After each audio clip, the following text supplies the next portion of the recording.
Olá pessoal, quero cumprimentar a todos com a paz do Senhor.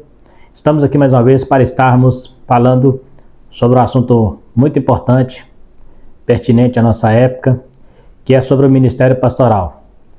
Estaremos vendo algumas qualificações para um obreiro exercer esse importante ofício no reino de Deus, para exercer essa sublime missão que o Senhor tem dado à igreja e a alguns líderes em particular.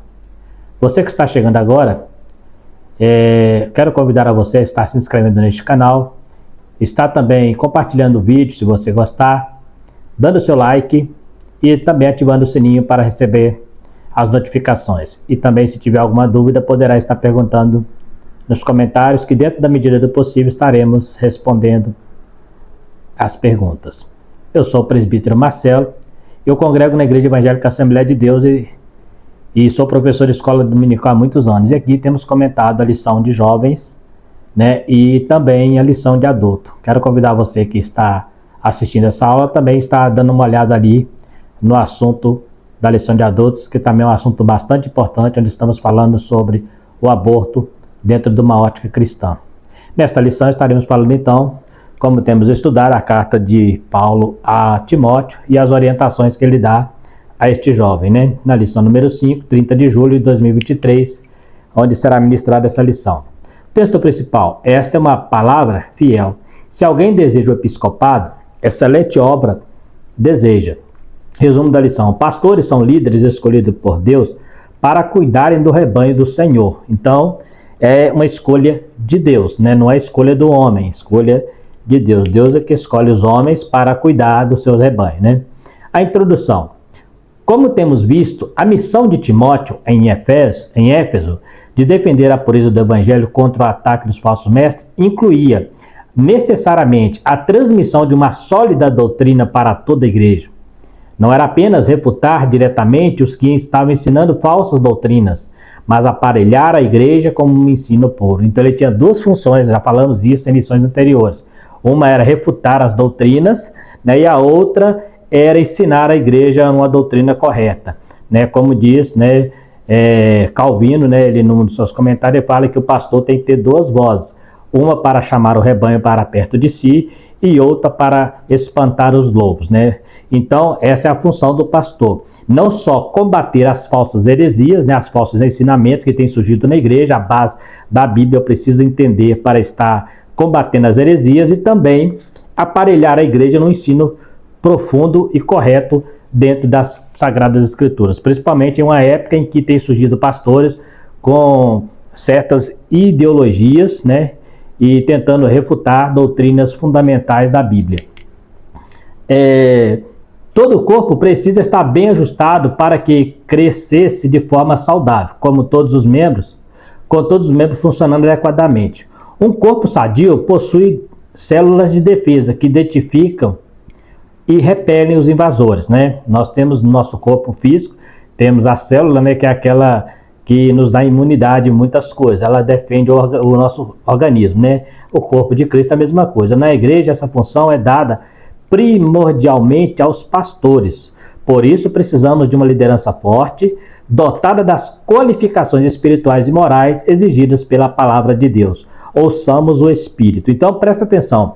Eu estou destacando ali aquelas palavras que eu acho importante para a gente estar comentando, porque ele tem que ter qualificações espirituais e também morais. Por quê? Porque o obreiro ele não pode ser uma pessoa que tenha dificuldades no mundo espiritual. Ele tem que ser uma pessoa extremamente maduro, ele tem que ser uma pessoa que realmente seja usado pelo Espírito Santo, tem que ter intimidade com o Espírito Santo para liderar o povo de Deus, né? Até porque ele está liderando o povo que também tem o Espírito Santo. Então ele precisa ter qualificações espirituais e também moral, porque ele precisa também ter uma boa reputação diante daqueles que ele está ensinando, né? Muitas vezes é comum você ouvir dizer alguém falar assim, aquele pastor ensinando aquilo, mas ele não pratica, ele não vive aquilo, né? E às vezes as palavras dele ficam vagas por causa do testemunho, né? Os nossos testemunhos falam mais alto do que as nossas palavras. Então, isso que ele precisa ter qualificações morais e espirituais exigidas pela palavra de Deus. E as qualificações morais nós temos em Timóteo capítulo 3, onde temos estudado, e também a Bíblia diz que ele tem que ser cheio do Espírito Santo, né? Essa é a função primordial na vida do líder, né? Perfil da liderança, o relativismo moral. Vivemos tempo de um profundo relativismo moral, de rejeição e negação de valores e verdades absolutas. São tempos do não é bem assim. Essa é uma reação muito comum para os relativistas, quando se deparam com um texto como o de Timóteo, capítulo 3. Ali tem várias qualificações para o obreiro, para o pastor. Então esses teólogos relativistas, esses teólogos liberais, eles começam a tentar cobrir, essas verdades com falsas mentiras e dizem, não é bem assim, não é dessa maneira. Eles relativizam aquelas doutrinas fundamentais que ali está sendo exigida para o ministério pastoral. Não é bem assim. Então esse é um termo comum, como usava lá em Malaquias.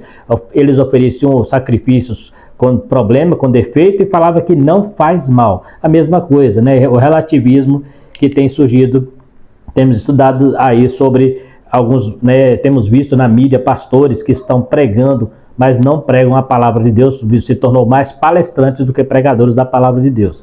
E quando alguém diz não é bem assim, cria-se um vácuo imaginário que pode ser preenchido com qualquer tipo de concepção teológica. Ou seja, se eu não tenho mais a Bíblia como meu aparato de doutrina, se eu não tenho mais ela como a minha base de doutrinas, então eu falo, não é bem assim, isso é da época da Bíblia, isso é lá do passado, vivemos numa nova época, eu abro um vácuo para eu colocar dentro então da igreja qualquer tipo de doutrina. Por quê? Porque se eu tirei aquela que é a base, então eu vou criar minhas próprias doutrinas. E a Bíblia diz, o próprio Paulo escrevendo a Timóteo, que chegaria tempo em que eles não sofreriam a sã doutrina, mas amontoariam comichões nos ouvidos e criariam doutrina segundo as suas próprias concupiscências. É o que temos visto hoje, igrejas inclusivas, aonde tem se pregado um evangelho, aonde todo mundo pode chegar do jeito que está e continuar do jeito que está. E temos visto isso em nossa época, não só nessa época, na época de Paulo já existia obreiros com essa visão, mas era muito menos do que hoje. Hoje nós temos igrejas que são assim, igreja inclusiva, que todo mundo pode chegar e não precisa mudar de vida. Nesse novo multifacetado universo, colorido, o homem se torna o senhor do seu destino, fazendo as suas próprias escolhas, sem nenhum parâmetro absoluto, que seria, no nosso caso, a palavra de Deus, que é o nosso parâmetro absoluto. Não abrimos mão disso, não negociamos a palavra de Deus. Então vamos aqui. Os ensinos de Paulo já eram desafiadores naquele tempo. Para nós hoje, são ainda mais, diante do grande afrouxamento de normas, com muitas acomodações às fraquezas e desejos pecaminosos próprios da natureza humana cair. Então, o afrouxamento da doutrina, muitas qualificações que eram exigidas para os pastores da antiguidade, lá do início do século, hoje já não é muito exigido. Até mesmo no meio pentecostal existe alguns segmentos que separam obreiros sem ter aquelas qualificações que é exigida, tanto no sentido espiritual quanto no sentido moral. Quem não conhece um pastor, que ele está pregando no púlpito de uma igreja, mas ele não tem aquelas qualificações de um pastor de verdade. Às vezes é uma pessoa que é um bom palestrante, mas não tem característica de um cuidador de ovelhas. É uma pessoa extremamente arrogante, sem um pingo de humildade, pessoas que não têm paciência na obra de Deus, pessoas que só querem aplausos, Ele só quer o bônus, não quer o ônus da pregação, não quer o ônus do ministério. Então, é muito comum encontrarmos isso hoje. O compromisso com as escrituras. O perfil de líderes que precisamos ser e ter deve estar de acordo com a palavra de Deus. São os grandes desafios que nos forjam e nos preparam para as grandes missões. Deus sempre submeteu a profundas provas os homens que escolheu para servi-lo. Paulo foi um deles no Velho Testamento. Também Deus sempre colocou, antes de aprovar o obreiro, primeiro prová-lo. O próprio Jesus, antes de iniciar seu ministério, ele foi provado no deserto e também tentado pelo diabo, antes dele iniciar seu ministério. E o apóstolo Paulo, grande exemplo disso, também foi provado em todas as facetas da vida dele para ser um obreiro aprovado e se transformar no grande homem de Deus que era o apóstolo Paulo. Então a gente vê aí que Deus sempre vai preparar os grandes desafios para nos transformar em grandes homens de Deus. Então, de maneira que nós vamos ter que crescer no fogo da aflição, muitas das vezes, nas tribulações, para que possamos entender o ministério de Jesus. Hoje as pessoas querem o ministério pastoral, mas na primeira balançar de moita, ele já quer abandonar. Na internet tem pastores, inclusive, entregando o ministério porque ficou chateado com a igreja, né? Ficou chateado. Pouco tempo eu vi um pastor entregando o seu ministério porque falou que a igreja é ingrata, né? Que a igreja, e ali ele é chateado com a igreja. Isso nunca foi um pastor, ele não é uma pessoa que amadureceu,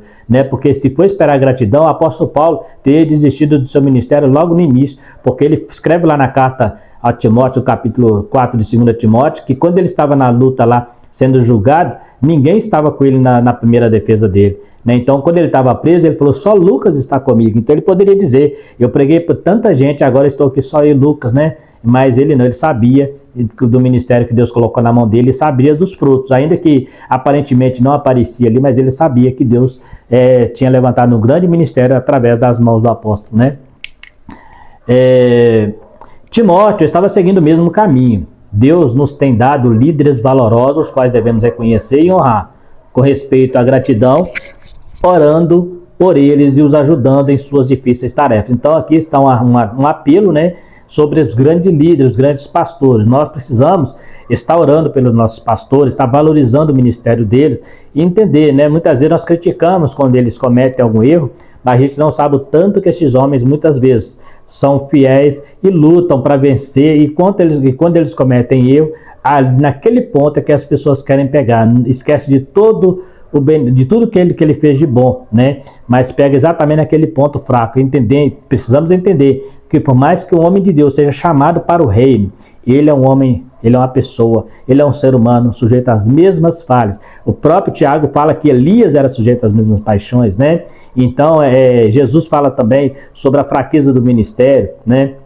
Então, a gente precisa ter esse cuidado para que não julgamos essas pessoas como se fossem super crentes. Apesar de que existem alguns líderes que parecem que se acham, sim, super crentes, né? Eles acham que eles são donos da verdade e que eles é a sensação do momento. Existem líderes assim, mas aí já é outra história, né?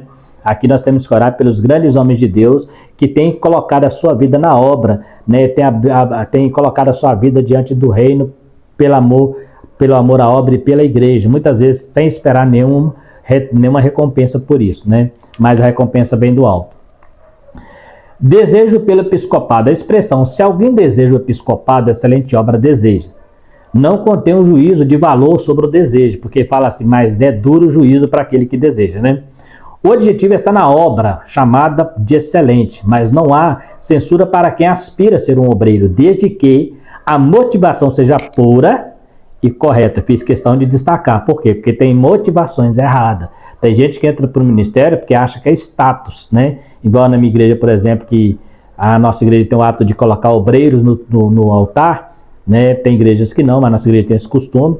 Então tem gente que ele quer sentar lá, ele quer ficar lá no meio dos pastores e muitas vezes, né, fica com aquele ar de superioridade, como se fosse superior à igreja, não sabendo ele que ali estão os verdadeiros servos de Deus, que ali estamos para servir a igreja. Mas tem obreiro que não entende isso, ele acha que ali ele é o manda-chuva, ele acha que ele é o cara que vai mandar, e quando alguém questiona ele, né, já vi alguém dizer, não, eu sou o pastor, quem manda na igreja sou eu, quem é você? Né? A arrogância, ser um pingo de humildade. Então, tem que ser pura e correta. Pura porque eu preciso entender o que é o ministério, qual é a função do ministério, para que eu devo entrar para o ministério, se eu desejo fazer, né? Qual é a minha principal motivação. A principal motivação do ministério é ganhar almas para o reino de Deus, é fazer com que o reino de Deus cresça, não a mim. Não é para que eu cresça, mas para que o reino de Deus cresça. Então, e tem que ser correto porque tem que estar dentro dos parâmetros da palavra de Deus. Quando não há mais sinais externos evidentes do caráter da motivação, somente Deus conhece a natureza do desejo de liderança. Porque existem sinais daquelas pessoas que realmente demonstram desejo, mas tem aqueles que não. Então, somente Deus vai saber se realmente a pessoa está apta ou não. Precisa então que haja uma consulta a Deus quando o pastor vai ordenar alguém, pedir a Deus uma direção, porque você não conhece, né, o coração dele, né? Quantos obreiros foram obreiros e depois se desviaram do caminho do Senhor, até culpando o próprio ministério. Por quê? Porque ele foi colocado como neófito, sem um pingo de maturidade, ou sem entender realmente o que é o ministério, né? Então ele precisa ter esse cuidado. Então tem que ter uma motivação pura e também correta, né? Eu vou destacar as partes da lição que eu acho importante a gente comentar. Cabe à igreja local uma observância cautelosa da presença ou não das qualificações espirituais e morais exigidas pela palavra de Deus. Por quê? A igreja precisa, né? Um pastor que é inteligente, quando ele vai separar um obreiro, ele deveria investigar este obreiro dentro da igreja, como que ele trata os irmãos, como ele trata as ovelhas, né? Qual é a reputação dele diante da igreja, né? E até mesmo no lar, em casa, ou dependendo se tiver acesso até no trabalho, deveria que fazer meio com investigação social para saber quem é aquela pessoa. Observa que quando foi escolhido o diácono, não foi os apóstolos que escolheram, eles falaram: escolhei dentre vós homens sábios, cheios do Espírito Santo e que tenha boa reputação.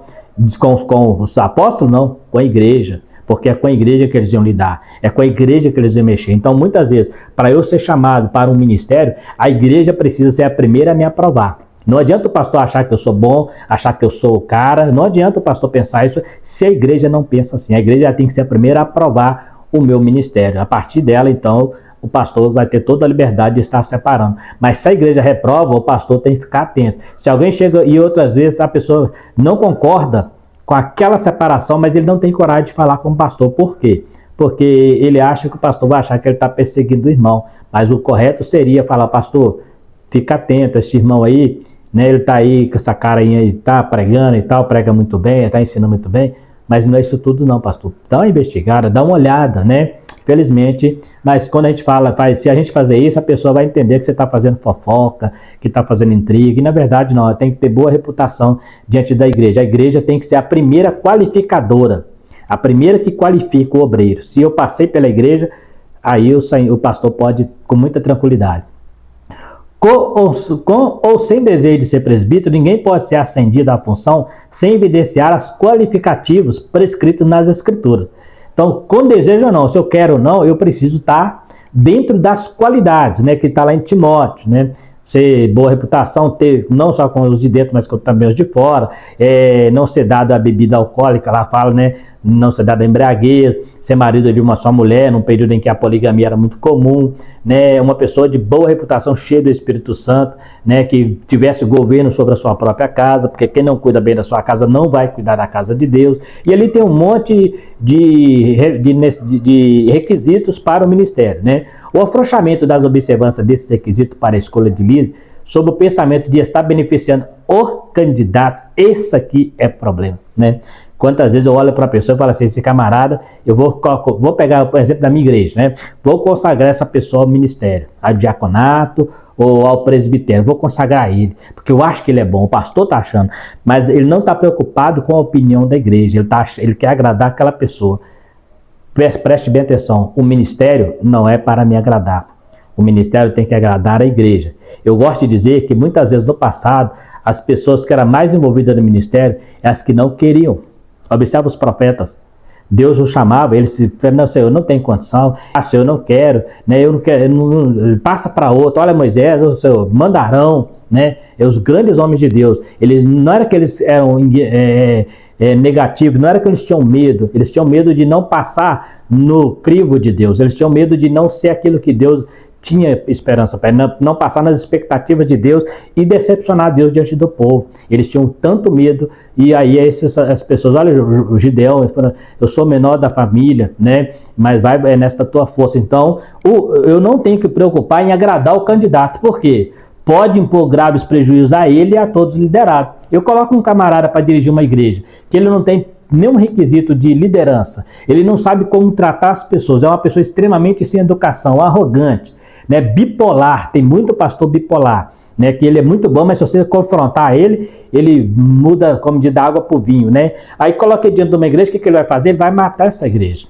E muitas vezes a igreja pode matá-lo também. Por quê? Porque a igreja não vai começar a questionar as atitudes dele, vai começar, por exemplo, levar ele para o pastor que o colocou, e aquela pessoa se decepcionar com a igreja e morrer também. Então, se eu coloco alguém sem observar os requisitos, procurando beneficiar o candidato, eu posso trazer um prejuízo para ele, né? Muitos até se desviam da igreja. Eu conheço casos de obreiros que ele se decepcionou com o ministério e saiu da igreja, né? E também os liderados da igreja eu conheço casos, né? de igrejas que assim que o pastor começou a ensinar na igreja, as pessoas não foi suportando aquela doutrina, aquele costume, aquela maneira que ele tratava e foi saindo, né? A igreja foi esvaziando. Por quê? Porque é uma pessoa que ele achava que ele era o dono da verdade, né? Ele não queria, ele não era flexível, né? Ele não se curvava, ele achava que ele era autoritário, estava na igreja como se fosse um general. E a igreja, infelizmente, não conseguia suportar aquele jugo e muitos saem da igreja, né? Então eu tenho que tomar cuidado para não procurar, né? Hoje tem muita gente que faz isso, tem muitos pastores que estão consagrando o obreiro porque ele acha que o cara é bom, porque ele quer agradar aquela pessoa, né? Deus que me livre, Deus ter separado para o ministério para me agradar. Eu só quero o ministério se eu estiver apto para exercê-lo. Se eu não tiver, muito obrigado, porque tem gente que aceita mesmo sem ter condição, porque ele sente que é status, ele sente, agora eu sou, né, igual o caso da minha igreja, né, diácono, agora eu sou presbítero, né, já deu uma subidinha no degrau, aí você vai olhar as qualificações da pessoa, não tem nada para ser um presbítero, talvez como diácono era muito bom, mas como presbítero, negativo, mas está ali, sou presbítero, né, aí quando vai cobrar as qualificações, tenta cobrar de alguns presbíteros para você ver a dificuldade que ele vai ter de encaixar dentro do ministério. Inclusive, a principal característica de um presbítero. A principal característica de um presbítero é ser apto para ensinar. Se ele não é apto, ele tem que... Não é que ele tem que largar o ministério, mas ele tem que começar a estudar e pedir a Deus que dê esse dom para ele. Porque ele já foi consagrado errado. Porque a primeira coisa que eu tenho que observar no presbítero é se ele tem condição de ser ensinador, se ele tem condição de dar aula, de ser um mestre, de dar um culto de doutrina. Eu não estou falando de ser um grande teólogo, mas tem que ter conhecimento bíblico. Ele é um presbítero para ensinar pessoas. Então, se ele vai ensinar pessoas, ele tem que saber mais que as pessoas, né? Ou pelo menos estar nivelado com elas. Eu sempre falo isso nas escolas dominicais, que o professor ele não pode estar abaixo da classe. Ele tem que estar nivelado ou acima, abaixo não. Pode acontecer entre um e outro ter um aluno que saiba mais do que ele, mas no geral ele tem que saber mais que a classe. Senão não tem sentido ele estar ali lecionando. Ele vai estar ensinando para alguém que sabe mais do que ele, então ele tem que estar nivelado acima. Por ministério é a mesma coisa. O presbítero, a principal característica do presbítero, apto a ensinar. Mas eu não consigo ensinar, então vai estudar. Senta numa cadeira, vai estudar teologia, vai pedir a Deus para te dar um humêutica de exegese, vai fazer uma faculdade, vai fazer um curso de teologia e pedir a Deus para te dar uma boa didática, porque se você admite que não sabe ensinar, é porque também você não sabe sentar numa cadeira para aprender. Então, é importante eu ter esse cuidado aí, né? Eu conheço muita gente que fala assim, eu não entendo muito de Bíblia não, eu fico naquela, Espírito Santo na hora dá. Se ele dá para você, ele dá para o seu liderado também. É lógico que o Espírito Santo, ele é o mestre dos mestres, ele que nos ensina.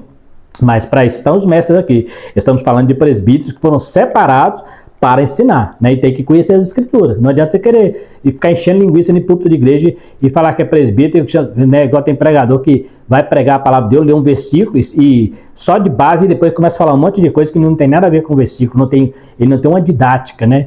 E está ali como presbítero, né?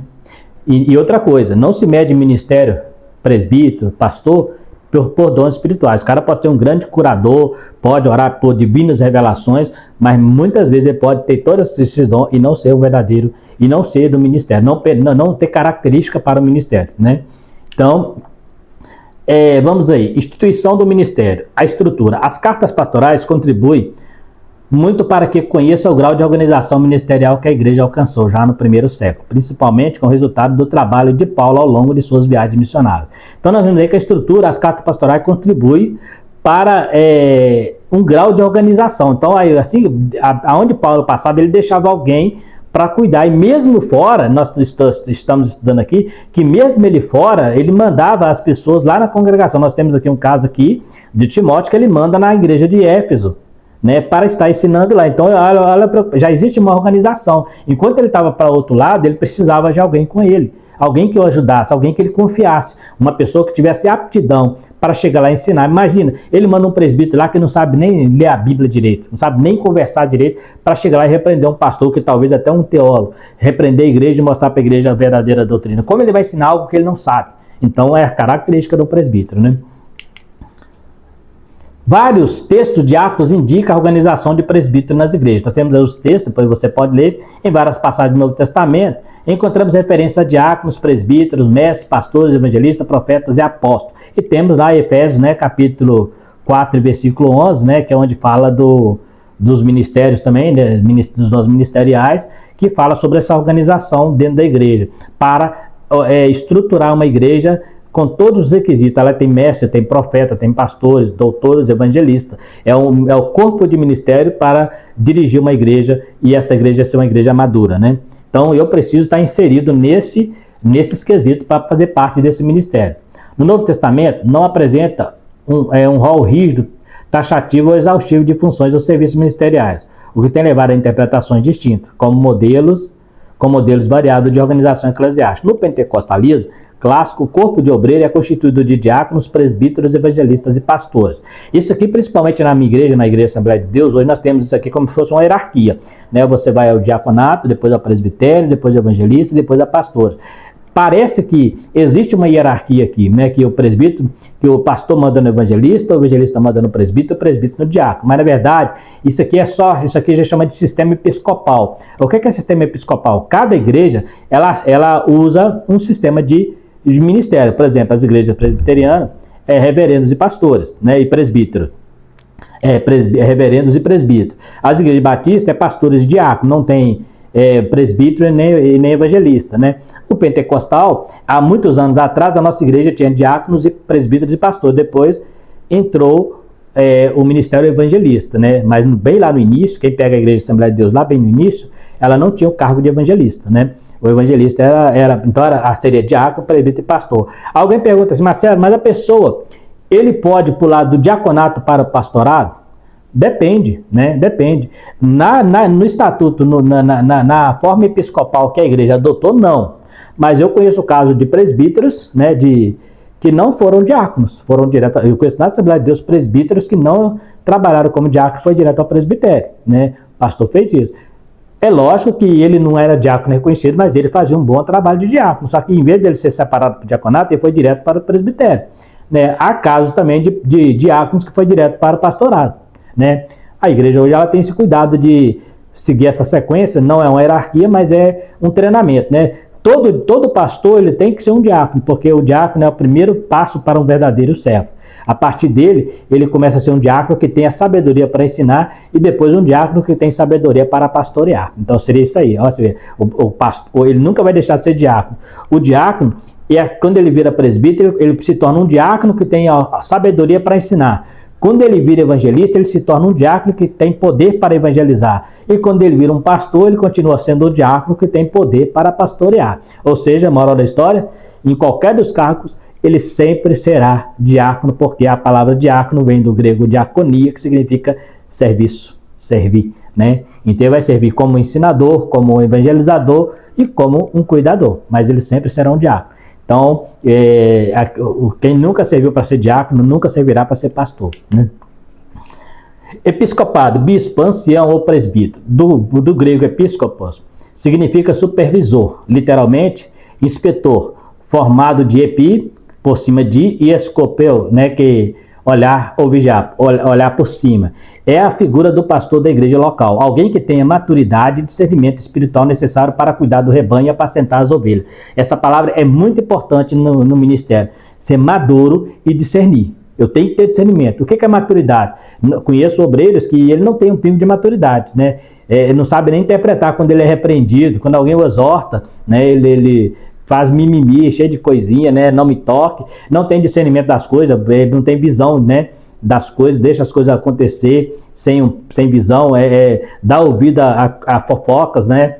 E perde o controle muitas vezes, né? E tem obreiro também que acha que ser pastor e presbítero é ficar atrás do púlpito pregando a palavra de Deus, né? Dar culto de doutrina e pregar no domingo. Ele acha que isso é ser pastor. Quando é para cuidar de uma ovelha, né, ele manda alguém fazer isso. Quando é para cuidar de alguém, ele manda alguém lá. Por quê? Porque ele quer, o negócio dele é só pregar, e ficar atrás do povo pregando e dando estudo bíblico, né? Tem obreiro que pensa assim, né?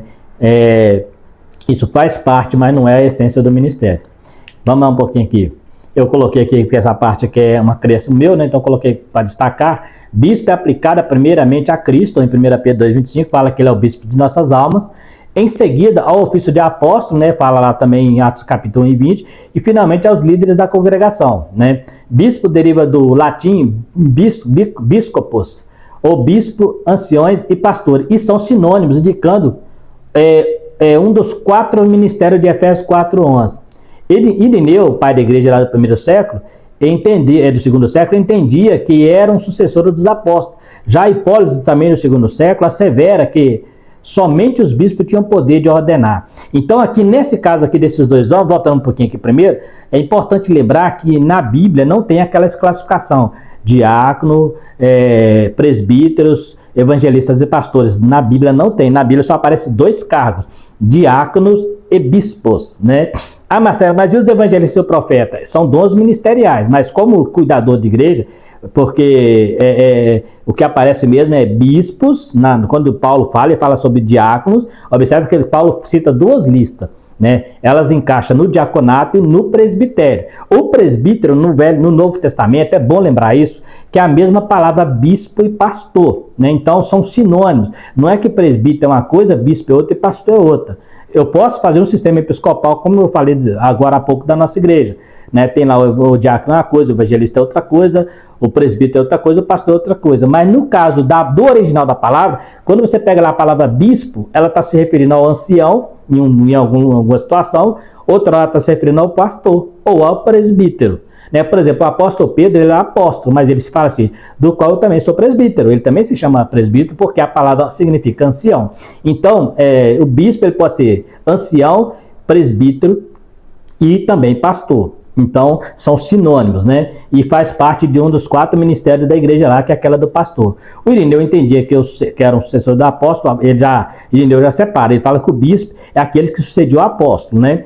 Que é lá do segundo século. Já Hipólito, né, que também é um dos pais da igreja, ele já defende que somente os bispos tinham poder de consagrar outras pessoas, né? Então, um presbítero ou um pastor não podia, tinha que ser um bispo, ele estava acima, no topo, né? Igual a igreja católica hoje tem os bispos que estão acima dos padres, tem o papa, né, os bispos, né, então tem aquela hierarquia, né? Na igreja católica, inclusive, é uma hierarquia, mas na igreja, né, ainda que eu tenha a minha autoridade, o meu pastor, mas no mundo, no reino de Deus, eu faço o trabalho do Senhor, eu sou um servo dele, mas ele também se torna meu servo. Então, a hierarquia é no sentido só de administração, mas no reino de Deus não existe hierarquia, né? Então, a gente tem que tomar muito cuidado, que tem pastor que ele fala: eu mando na igreja, e se não me obedecer, eu ponho fora mesmo, né? Ninguém manda na igreja, porque a igreja pertence ao Senhor. A casa, o pastor é só um organizador, ele é um cuidador das ovelhas. Então, mas tem gente que interpreta errado isso aí, né? Então, por exemplo, o diácono, ele não tem que ser mandado pelo presbítero, né? O pastor ele pode ser direcionado direto ao pastor da igreja. Por quê? Porque o trabalho dele é exercer a organização da igreja. Então, você não vê esse tipo de coisa no Velho Testamento. Hoje, no Novo Testamento, não. O cara é diácono, aí ele vira presbítero, agora ele acha que ele não pode ajudar a carregar o banco, porque agora ele é presbítero. Já viu um presbítero dizer isso? Ele acha que ele não pode ajudar a carregar o banco, agora tem que ser os diáconos. Aí ele não pode, virou evangelista, já não pode, ele manda no presbítero, virou pastor, agora eu tenho o meu corpo de obreiro, e aquela vaidade de ter um corpo de obreiro para ficar dando ordens, né? Tem muito pastor que tem essa mentalidade. Aí eu tenho um corpo de obreiro, é como se fosse um general com seu batalhão, né? Ele se sente um general comandando um batalhão, né? De uma certa forma ele comanda sim, mas ele não pode sentir, ele tem que sentir que ele é o certo desse batalhão. O apóstolo Paulo, quando ele falava de pecado, é para do pecador, do qual eu sou o principal. E Paulo, ele não determinava, ele pedia. Tem gente que determina, e se você não fizer, né? Então temos aí, o próprio sentido da palavra, portanto, é suficiente para entendermos que somente pode exercer essa missão quem reunia altas qualificações espirituais e morais. Daí Paulo usar a expressão convém, não no sentido de ser recomendável e necessário. Convém que seja, né? Ele começa lá, assim, convém que seja marido de sua mulher, que não seja da vinho, que tenha boa reputação, né? Que não seja neófito, convém, porque é necessário, né? A palavra convém significa necessário, né? Rol de qualificações. Não se trata de um rol exaustivo, mas cuida do que é essencial na vida do obreiro, do líder espiritual, do cuidador de almas.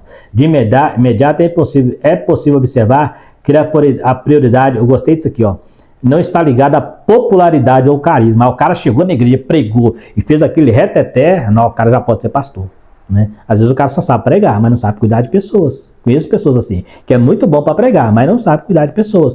Não pode pastorear. Você tem que continuar fazendo aquilo que ele sabe fazer, né? Mas ele tem um carisma, ele é uma pessoa muito carismática, mas e na hora que ele for confrontado, será que ele continua sendo carismático? Porque isso não é só qualidade, essa popularidade carismática é muito bem-vinda para o ministério pastoral. É bom o pastor ser popular, e principalmente carismático. Ele tem que ser carismático, né? Tem que ter esse dom. Mas isso não pode ser o meu aferidor para que eu separe para o ministério. Em qualquer sentido, nem mesmo no sentido bíblico, quanto aos dons espirituais.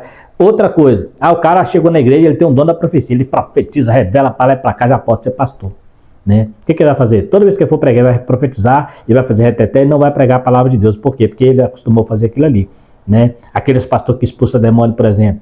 Né? Expulsão de demônio, daqui a pouco o culto dele é só expulsar demônio. É só expulsar demônio e ficar repreendendo. Né? E às vezes o demônio se torna a atração principal do culto desse pastor. Eu conheço casos de pastores em que os demônios vão na igreja dele, as pessoas vão lá endemoniadas, e lá ele fica meia hora, 30 minutos conversando e discutindo com o demônio falando que vai pegar ele, tá vendo aí, tá me ameaçando e tal, e faz aquele show, e o demônio se torna a atração principal, e ele fala que é um pastor. Enquanto ele está fazendo aquilo ali, o demônio está tirando a atenção do adorador para a presença, para ele ali. Não, cuidado quanto aos dons espirituais também. O pastor precisa ter dons espirituais, mas dons espirituais não qualifica para o ministério. O dom espiritual qualifica para você ser usado, mas para o ministério é fruto do Espírito, é o caráter.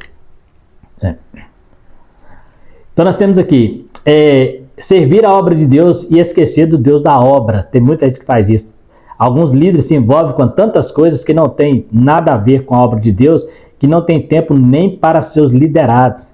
Há líderes que estão mais preocupados com reconhecimento do que com o fruto do seu trabalho, só querem aplauso.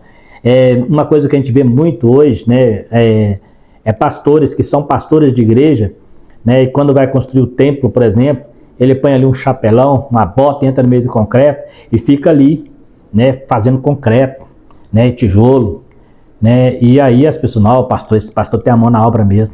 Só que enquanto ele está fazendo aquilo ali, existem almas que precisam daquele pastor. Olha o que Pedro fala.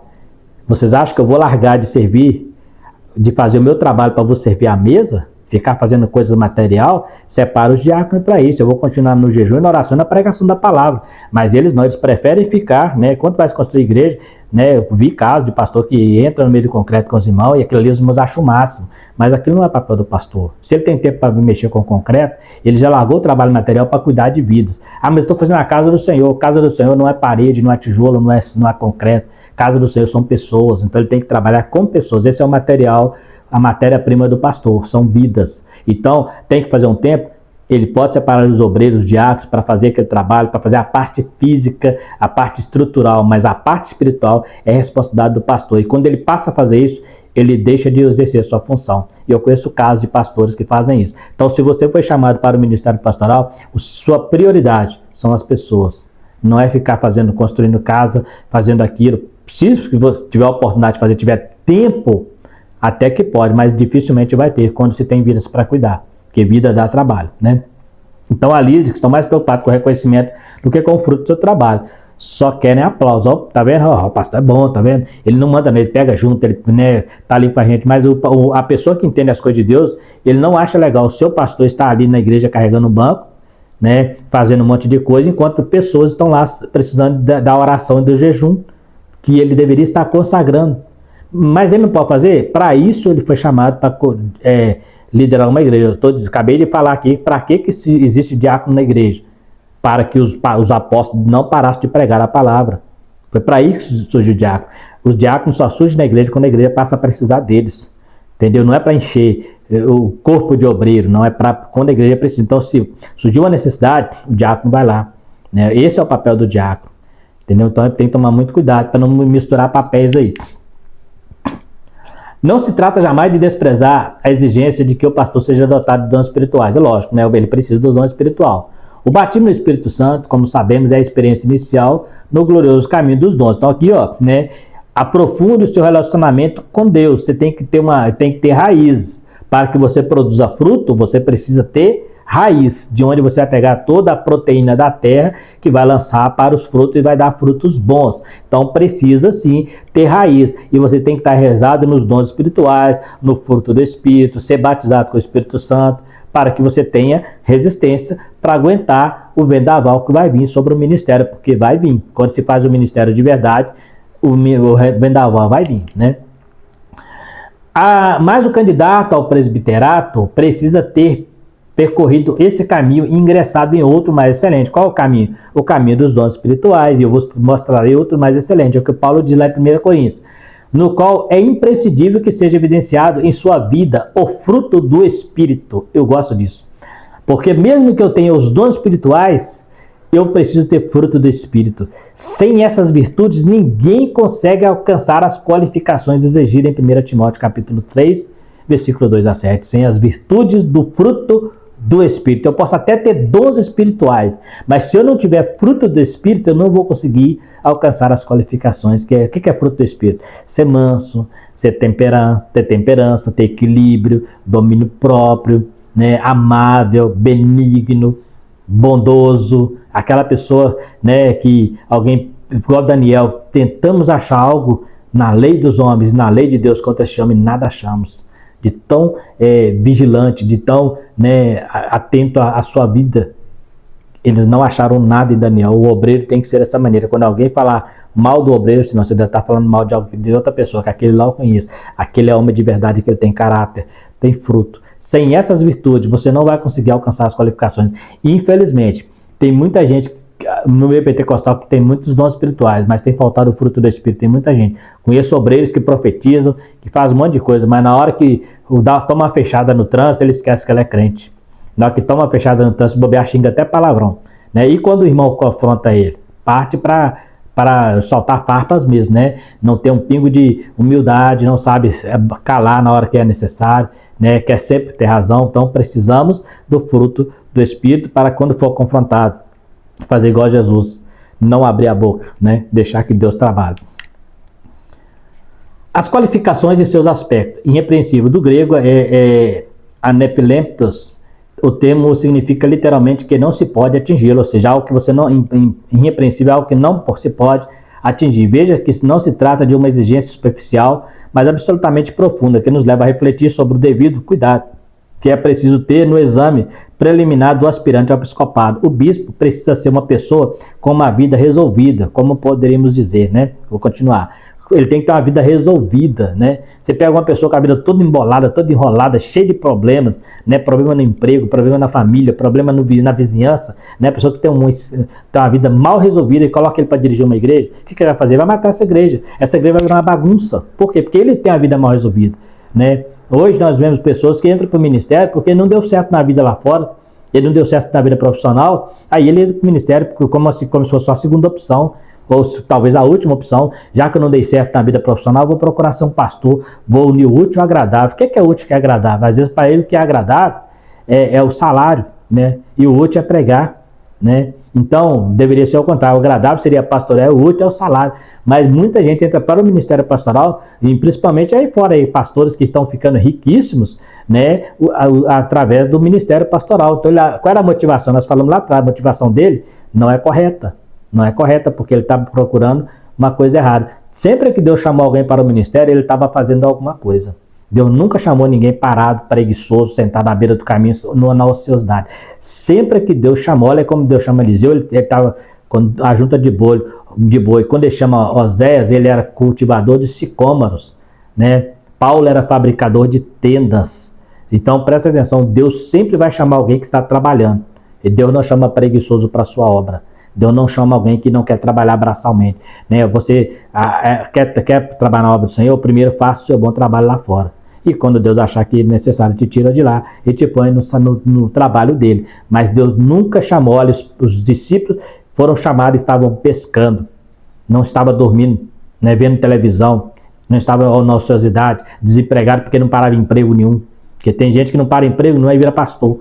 Aí quer ser, né, ficar por conta da igreja, por quê? Porque o emprego que ele estava, às vezes nem gosta de trabalhar, né? Aí ele quer ficar só por conta de igreja, né? E fala assim, eu vou viver pela fé no bolso dos irmãos, né? Porque se fosse uma pessoa que realmente trabalhasse, ele, né, ele poderia fazer até as duas coisas, né? Aí eu mesmo exerço minha função né, na igreja, tenho alguns cargos na igreja, mas eu tenho meu emprego, né? Graças a Deus, modéstia à parte, não é um emprego ruim, e uma coisa nunca não atrapalha a outra, né? Eu tenho meu emprego lá, corri atrás, estudei para conseguir o que eu consegui hoje, mas continuo fazendo a obra de Deus. Então, se um dia eu precisasse largar pelo reino de Deus, se Deus mandasse que isso me impedisse, com certeza eu largaria, mas Deus não me impediu, só pediu que eu fizesse essa obra. Então, eu continuo nos dois, né? Trabalho lá fora e sou, né, voluntário no reino de Deus. Não sou contra o pastor ter o salário dele, o pastor tempo integral. Eu estou falando daqueles que usou o ministério para se eximir de responsabilidades lá fora. Porque ele era preguiçoso, não gostava de trabalhar, então ele viu na igreja a oportunidade de ficar dentro de casa à toa, porque culto você dirige só à noite. Então muitas vezes o cara vai para a igreja, fica o dia todo na ociosidade, né? Aí fica inventando coisa, porque ele fica o dia todo na ociosidade, porque os cultos acontecem mais à noite, né? Se pelo menos sair evangelizando para rua fora, em hospitais, em Cracolândia, não, mas fica dentro de casa ali, pensando o que eu vou pregar à noite, fica na ociosidade, o tempo fica muito longo para ele, né? Então, o bispo precisa ser uma pessoa bem resolvida, como poderia dizer, não é por acaso a expressão marido de uma mulher aparece logo em seguida. Naqueles tempos, tanto a poligamia, totalmente tolerada pelo paganismo da época, era fundamental que essa regra foi estritamente obedecida pelos bispos como exemplo para demais cristãos. Hoje, de igual sorte, esse requisito deve ser observado, né? Isso aqui é lógico, né? No Brasil, principalmente, aonde não é tolerada a poligamia, né? Então, uma das características era usada, porque naquela época era comum, né, ter pessoas polígamas. Sobriedade e correção moral. O líder espiritual precisa ser prudente, equilibrado e justo em seus negócios, acolhedor, isso é, retratado pela expressão vigilante, sóbrio, honesto, honesto à lei e hospedeiro, né? Hospitaleiro, melhor dizendo, aquela pessoa que tenha sempre é receptível para as pessoas, né? Hospitaleiro vem de ser receptivo às pessoas, né? Ser vigilante, ficar atento quando vê as armadilhas, ser sóbrio, estar sempre, né, alerta e ser uma pessoa honesta, né? Apto a ensinar, o pastor precisa se dedicar ao estudo e ensino das escrituras. A igreja não deve negligenciar a transmissão da doutrina, transferindo a responsabilidade a terceiro ou ocupando o tempo do culto com qualquer outra atividade. O cara não sabe ensinar, o que ele faz? Começa a encher linguiça, começa a inventar moda, né? Encher linguiça é um termo que a gente usa, né? Começa a inventar coisa porque não sabe ensinar. Então o que ele faz? Ele começa a tentar preencher o culto com outras coisas que não é ensinamento. Mesmo que seja espiritual, mas ele tira o tempo do ensino, né, com outras coisas. O momento do ensino da palavra é sagrado, literalmente. Então precisa haver ensino. Aí ele não sabe ensinar não? Então eu vou fazer o seguinte. Vou preencher o culto só com louvor e testemunho. Aí depois da bênção apostólica, que saiu dali, ninguém aprendeu nada. E a pregação também não teve nada de ensinamento. E o pessoal fica neófito. 10 anos aquela igreja está a mesma coisa, não cresceu nada. Por quê? Porque o pregador ele não tem aptidão para ensinar. Então ele tem que inventar outras coisas para encher o tempo do culto, né? Mas essa aptidão para ensinar não é somente associada ao preparo bíblico e teológico, tem a ver também com aptidões decorrentes do seu testemunho pessoal, evidenciados por um comportamento sóbrio e por uma conduta moral isenta de reprovação, dentro e fora de casa. Então, não tem a ver só com o conhecimento teológico. E é interessante que tem gente que tem curso teológico, mas ele não sabe ensinar, ele não sabe aplicar o que ele aprendeu. Ele não tem aptidão para ensino, então tem que ter as duas coisas. Você tem que ter aptidão para ensino e depois correr atrás do conhecimento. Então, tem a ver também testemunho pessoal, né? E isento de uma reprovação dentro e fora de casa. Então, eu tenho que estar isento dessas coisas. Então, por quê? Tudo que eu for ensinar, a primeira pessoa que eles vão olhar é para mim. Então, eles vão olhar, peraí, mas ele tem condição de ensinar? Ele está apto a ensinar? Então, essa aptidão não é só no sentido de conhecimento, não, no sentido também de eu ter conduta para ensinar. Eu vou falar sobre amor, eu tenho que ter apto para falar sobre amor, eu tenho que ser apto para viver o amor. Então não adianta eu ensinar algo que eu não viva, né? Meu testemunho fala mais alto que as minhas palavras. Então essa aptidão não é só no conhecimento, mas também na minha conduta, né? Então quando eu estiver ensinando, eu falo, aquele ali ele ensina, mas ele vive, ele tem aptidão. Ele é apto não só no conhecimento, mas também na prática. Então a aptidão tem a ver com a teoria, mas tem a ver também com a prática. Não adianta eu ter só teoria e não adianta também eu ter só prática. Eu preciso ter as duas coisas para eu ser apto, né, para ensinar. Paulo conclui a lista de qualificações do pastor, incluindo a recomendação de que não seja neófito, né? Neófito é aquela pessoa novo convertida, porque não caia na condenação do diabo e que tenha bom testemunho dos que estão de fora. Então, assim, não pode ser uma pessoa nova convertida, porque ele precisa ainda de amadurecer, para não cair na condenação do diabo e também tenha bom testemunho para aqueles que estão lá fora, né? Concluímos, portanto, que o pastor deve ser maduro espiritualmente e viver em harmonia com todos. Em casa, na igreja, na sociedade. O desafio é grande, oremos mais por nossos pastores. Então, Existe aqui, nós temos que ter esse exemplo em toda a nossa situação, né? Em casa, no trabalho, na sociedade, as pessoas precisam olhar eu na empresa e falar assim, o Marcelo é crente de verdade. Ah não, Marcelo, eu ia oferecer isso para ele, mas não posso oferecer não, porque ele é crente, ele não vai aceitar. Ah, ele não vai fazer isso porque ele é cristão. Né? As pessoas precisam começar a ver a sua diferença, a maneira que você é no trabalho, a maneira que você é na rua, a maneira que você é no serviço, a maneira que você se comporta dentro da igreja. Fala de oração, chega depois do período de oração, né? Prega sobre jejum, mas não faz, prega sobre oração, não faz oração, prega sobre leitura da Bíblia, não lê Bíblia, né? Então precisa ter esse cuidado para que as pessoas não venham nos reprovar quando nos ouvir, nos reprovar pelas nossas atitudes. Então esta é mais uma lição falando sobre as qualificações do pastor, tanto no sentido moral como espiritual, e também precisamos entender, né, a cada dia não quer dizer que o pastor tem que ser uma pessoa perfeita, inclusive as características que é exigida do pastor é aquela que é exigida também para todo cristão, só que ele tem que ser o exemplo, então por isso aqui as qualificações dele, mas é uma qualificação para os cristãos também. Então vamos tomar cuidado para que possamos ter bom testemunho, como diz aqui, tanto para os que estão dentro da casa, tanto para os que estão lá fora, para que quando eu abrir a boca eu mesmo não venha ser reprovado, ou as pessoas venham me condenar, me acusar, como Jesus fazia com os fariseus, né? Vocês colocam carga no ombro dos homens, mas você não coloca nem o dedo, né, nessa carga. Então precisamos ser exemplo. O verdadeiro líder não é aquele que diz vai, o verdadeiro líder é aquele que diz vamos. Ele está sempre à frente guiando o seu povo. Então o verdadeiro líder, olha quando o povo de Israel passou o Rio Jordão, Moisés tocou a água, ele estava à frente, e quem que foi depois? Os levitas com a arca do concerto, para o povo seguir a liderança. Então é assim que funciona. Então os levitas eram pessoas santas, separadas exclusivamente para o reino de Deus, e o povo tinha que seguir aqueles homens. Então, e Deus estava no meio deles, falou assim, vocês vão seguir eles porque o caminho que vocês passam, vocês nunca passam antes, mas os levitas vão passar porque os levitas seguiam a Deus e a igreja seguia os levitas. Então está aí mais uma lição maravilhosa sobre o assunto do instrução ao ministério, aos pastores da igreja. Que Deus possa abençoar você.